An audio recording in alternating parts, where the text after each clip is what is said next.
Most of what you've been told online about witchcraft is a lie. Rhyming incantations? Half of TikTok sounds like an edgy Dr. Seuss. Agrippa would roll in his grave. Tonight, I'm going to show you the 3 biggest lies about witchcraft on the internet, and what the old witches and magicians did instead. This is not about gatekeeping. It is about giving you real keys to ancient wisdom. It is up to you to decide what to do with them. Lie number 1. Manifestation is all you need for magic. Apparently, if you just think really hard about money, it will magically teleport into your bank account. Fake gurus peddle unlock your inner power courses. But it is a pyramid scheme disguised as spirituality. They get rich by teaching you how to become spiritual, while your money is the real magic that is fueling their empire.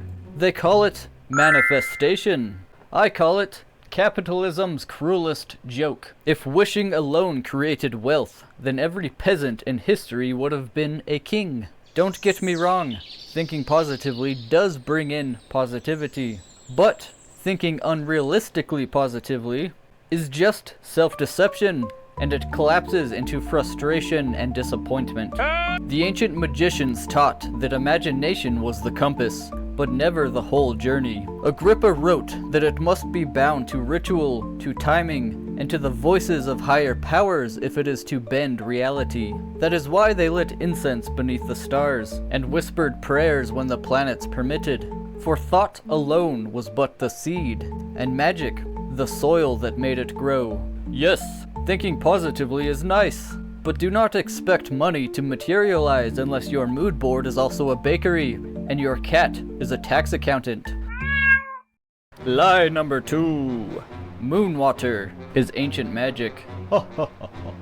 Supposedly, you leave a jar of mason water under the moonlight, and boom! You have instant magic juice. By that logic, my sprinkler system is now a high priest. In traditional grimoires, the moon absolutely mattered. Its phase and position were crucial, but no source tells you to bottle water under the moon. Instead, the Key of Solomon instructs you to time rituals with lunar phases, waxing moon for increase, waning for banishing. Agrippa writes about using lunar elections for talisman making. So yes, the moon does matter. But moon water, that is a modern invention, not an ancient practice. Charge your water under the moon and it will heal all ills. Or it will just taste like warm tap water. If water gained power by sitting in the moonlight, then stagnant pools of water would give you power, not dysentery. Biggest lie on the internet, number 3. Your spells must rhyme. Traditional magic rarely, if ever, rhymed. The Picatrix used long invocations in Arabic and Latin. The Key of Solomon used psalms, conjurations, and the names of God.